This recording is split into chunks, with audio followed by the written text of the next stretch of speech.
சில விஷயங்கள் பேசுகிறதோ அடிக்கடி வந்துட்டு இருந்தாங்க. ஒரு சமீப காலமாக ரொம்ப க்ளோஸ் ஆகிட்டார் அண்ணனும், இந்திரா அவங்க பொண்ணும், அவங்க ஒய்ஃப் எல்லாருமே. ஆனால் இன்றைக்கி இது பார்க்குறப்போ ரொம்ப கஷ்டமாக. ஏன்னா ரோபோ சங்கர் அண்ணனை முதல்ல ஒரு ஃபேமஸ் ஆன வந்து ரோபோ மாதிரி நடித்தது. பிறகு ஒரு தனியார் தொலைக்காட்சியில் வந்து கேப்டன் போல நிறைய வாட்டி நடித்து அவர் வந்து ஒரு பெரிய ஒரு காமெடி லெஜெண்டாக அவர் உருவாக்கிட்டு இன்றைக்கி நம்ம கூட இல்லாத ஒரு உண்மையிலே கஷ்டமான விஷயமா நான் பார்க்குறேன்.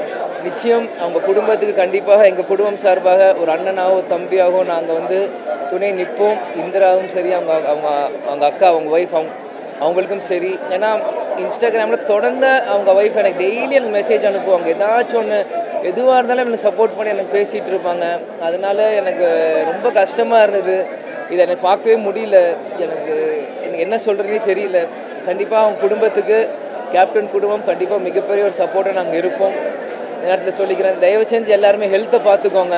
ஏன்னா எல்லோரும் கஷ்டப்பட்டு சினிமாவில் வரணுன்ட்டு எல்லோரும் வந்துடுறீங்க. அது வரும்போது எல்லாத்தையுமே இழந்துடுறாங்க. ஒரு பிரதராக எல்லாருக்குமே நான் சொல்லுவேன், தயவு செஞ்சு ஹெல்த்தை பார்த்துக்கோங்க.